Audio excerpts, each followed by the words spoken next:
to our next episode of Connectors Club. Today I have Steve Jeffs with me. Steve's a customer experience and marketing consultant, and I've known Steve for a few months now. So you're one of the people that I'm interviewing in this little series that I've never met in person.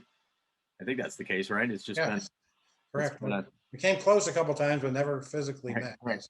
So we at some point we'll realize that while you're a lot taller or shorter than I thought, or vice versa. But Yeah, that's right. for now we're just on a screen. But yeah, I've been connected with you for some time, and that's from LinkedIn. So and I know you as what is called a lion, right, on LinkedIn. I think you're Yes. one of the first people that maybe either had that in your title or I referenced in that regard as being the LinkedIn Open. Lion stands for, so I don't mess it up. LinkedIn Open Networker. Yeah. Okay. Yeah, that's and you've been doing that for quite some time. So that's, when it comes to this conversation, their series is really set up to talk with people who enjoy networking Yeah. and what they get out of it, how they do it, so what they like about it, etc. And in the instance of the way that I know you was mostly through LinkedIn and a lot of the efforts that you put together for that. But I'd love to hear other things that you might be doing too. But when it comes to networking, or as we also might broaden that in networking as a task, but it's more relationship building. It's kind of the way I look at it. But what is it that you like about that? How does that help you? Is it you just enjoy it because it's part of your personality, or is it really strictly a business goal, or is it both, everything wrapped into one, or how do you approach it?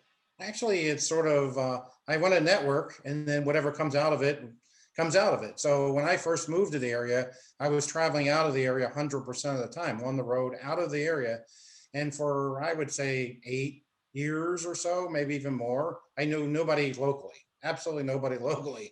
And then when LinkedIn came to me and said, we want you to start some networking groups, a new concept that we want to have, I said, well, I have no idea what I'm going to create. And then the blinding flash of the obvious came to me and said, oh my word, I can start a local networking group. So I can physically start meeting people in the location, the geo that I actually live in, but no, absolutely nobody. So I did that. And I started holding, virtual networking. And then I held a number of mega networking functions, either unto myself or in conjunction with a number of the chambers in the area.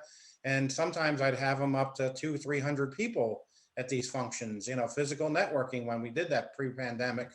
And I got to know a lot of people. I grew a network of friends. So it actually turned out to be very beneficial to me, and kind of what I set out to do, it actually came to fruition. So now I have a whole network of people I rely on, insights. I have a number of local friends that I never had before. And so I, then transition into working more locally as opposed to just globally out of the area all the time. But it's kind of that basis has benefited me, and I've just accelerated from there. And it's been wonderful, and I've met some wonderful people that will probably be my friends until the end day. It's just some amazing, wonderful people I've met that I would not been able to do if I had not started that group and thought of that. So it's interesting how that almost worked, and probably in the reverse of the way most folks apply it. So if they're used to being, for me, I've been in the capital region my whole life, so I've gotten to know people, and then through there I might meet people at events or out of the area or something, and then I connect in LinkedIn. So that's helped me geographically reach further. But in this regard, you were already working much further geographically, and then in order to make the the local connections, you went from the digital in. So that's kind of interesting how that worked out. But Yes, and that was my only option at the time because yeah. physically wasn't here most of the time. Yep. So that's funny because fast forward to now, and that's also the situation is similar where physically there isn't a here anymore. Like we're not able to do Right. things together. So um, it's probably been a natural for you for networking. So any networking practices or initiatives you might be doing now is second nature because you were used to doing that anyway. So Right. is there anything anything you're doing now that's different, or anything that's is enhanced now because you're more of an actor, you already knew that, you already been there, done that, so your game's already up to par, or anything, or maybe even technology that's different now Uh, that I you're would using say more? I would say that some of the capabilities, the Zoom, the chat boards, some of the capabilities that have come along with that have come a long way since I started this, as well as even the LinkedIn capabilities. But one of the nice things, and I really haven't changed that much other than the technology just kind of constantly evolving, which will continually to do. But it's been a nice thing is in the pandemic, it would be difficult to get people to kind of join things virtually. It's sort of like now we have a natural audience. It's like everybody, is kind of in this as a captive audience. And it's, much easier to connect with people this way. And, so it was before it was my only option and it had limited appeal because we also had that physical in-person option. But now that the pandemic has come along, it sort of like played right into what I was doing all along as sort of my only option then, but now everybody's only option now. Right. So it's kind of like great gained in popularity. And it's, I was doing it because that's all I had, but now that's all everybody has. And it's kind of been funny Yeah. to watch the revolution, but it's kind of nice to see people say they're comfortable in this environment. They don't feel like there's the clicks like in the in-person, which I also felt. Everybody kind of knew each other and hung in their own little groups, and you didn't really get to mix with everybody. This has kind of leveled the playing field for everybody who wants to network by using the technology. Anybody can network from anywhere. There are no clicks. It's just been a wonderful development, and I've really enjoyed it. Yeah, that's true. That's a couple of things there. One being the well, we kind of, I don't know to say kicking and screaming, but we got dragged into using this much faster than I think people were ready to or willing to. I knew it existed. I'd used Skype a few times, but I didn't. I always felt uncomfortable suggesting it as a Yes. way because of the awkwardness that the other person might have, or technology may not admit their technology challenges, that they personally didn't understand the equipment, or lo and behold, or you have something, worst case scenario, something goes awry, then someone looks embarrassed and all that. And I never suggested it. And I was always an in-person kind of guy, but I definitely could see the advantage of maybe the in-person's the first meeting, but then you're doing this. So Right. there's a lot of, but we've become experts at this, whether we wanted to or not, and because it is the way to, stay connected. But the other thing too, and I noticed, well, how we actually got to know each other personally beyond just being LinkedIn connections and maybe messaging or each other occasionally there, but was through the hour events that I host with the coffee and happy hours, and Yes. that those, as you've experienced plenty of those, I'm sure that they're different. I use the happy hour comparison to a live happy hour. So if you said, okay, Thursday we're meet at this particular pub or restaurant or whatever at 5 o'clock, and you got 10 people that were invited, 10 people aren't going to show. They're Right. not going to show at 5. And when they show, they're not going to have one person talk and 9 people listen at a Right. time. Then everybody's going to break into, as you say, clicks. It's a good way to present it because that's just natural. And you kind of lean towards, people just gravitate towards who they know. But that eliminates the opportunity to hear something from someone that could be a great connector, could be your next employer, it could be your next client, could be, and I've had, in these calls that I've done, I've been people that used to work with others or grew up and went to high school with others that have been on the same call. And it's just really fun to watch that. Right. And you just get people in a group, and then they come and go at different times. It's not like they show up exactly at 5 and leave at 6, but and this, you get a little more of a captive audience, so you get to hear a little more from each person as long as it's facilitated well.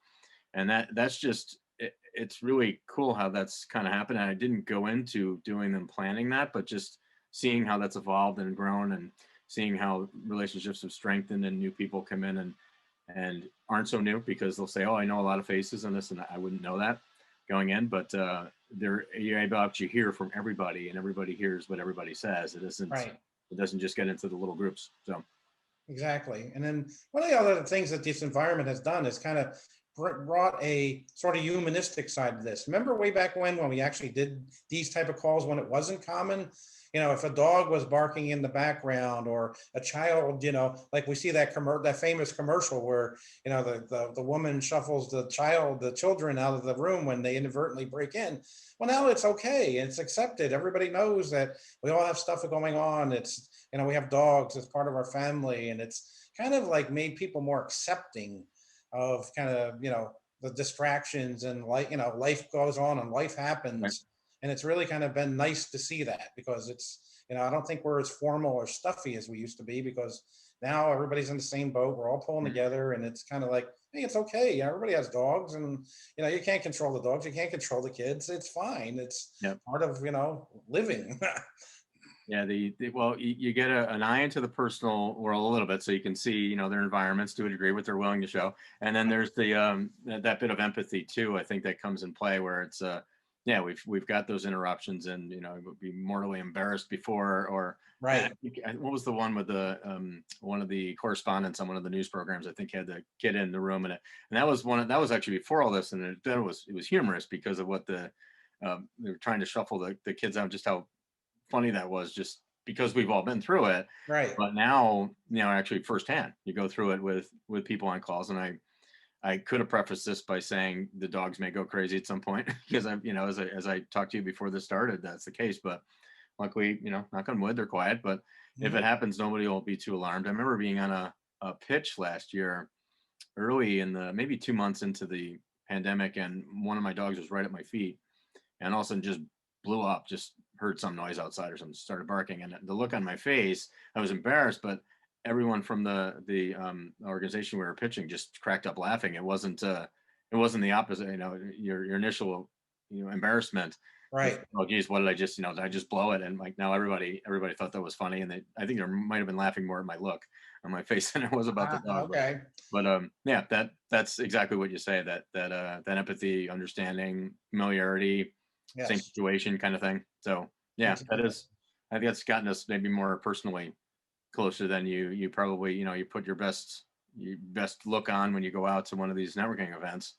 Right. You want to represent yourself, but in this case, you're a little more in your home environment, so a little more comfortable. So Yeah, so if we're talking about, the technology, it's really kind of leveled the playing field and made a forum for greater equality because everybody mm, realizes we all have these challenges, we all have these interruptions, and everybody now understands that it's not so, traumatic or embarrassing. It's life, it's fine. It's been wonderful to watch.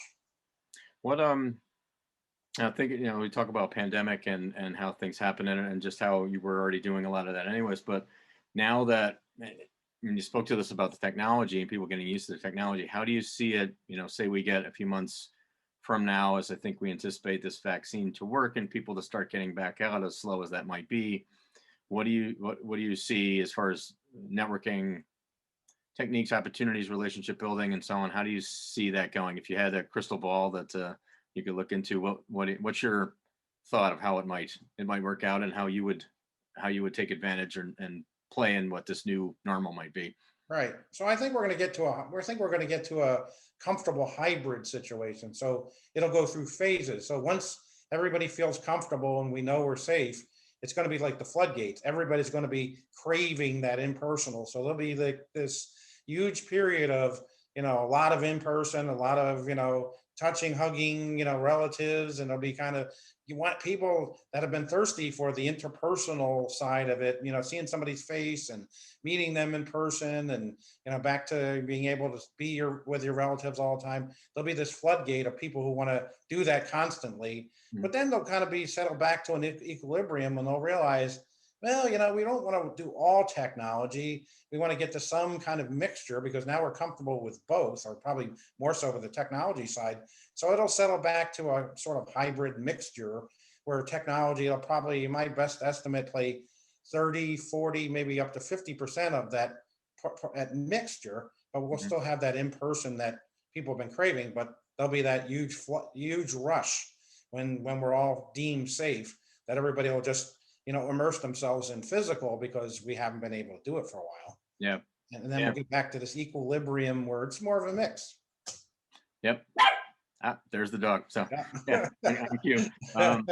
But as I think I mentioned you before this, I can edit these things out. But why? What do I really need to? Because like I said, we're used to that, and it's, as long Right. as it doesn't go too. She takes over the conversation. That's a different thing. But Right. um, but no, I think that's based on a best guess estimate here now. It's, in the beginning of the year, early in the year, that in 2021, that's a good assumption for now. I think part of that may be based on how comfortable people are actually going back out. But I think you're right, because there's going to be a lot of pent up energy, and especially those of us that are love meeting people, and networking, and getting to know new folks, and getting out and taking on events and getting involved with boards, etc. That's Yes. gonna happen too. But yeah, hopefully we've learned from I don't think all this knowledge will go to waste, because there'll be, Mm-mm. as I mentioned earlier, there'll be use of this that makes sense, and it just cuts down on commuting, cuts down on the what we all thought was just it's just the way we always do it kind of line. And Yes, now there's discovered a new way, because we were forced to, maybe this has created a new way to network too. So, right. but for folks like you, who've been used to using LinkedIn and on digital, and um, that's just natural, and that's just going to enhance and keep growing. I meant to actually look up the stats on LinkedIn before we had this conversation. I didn't do it.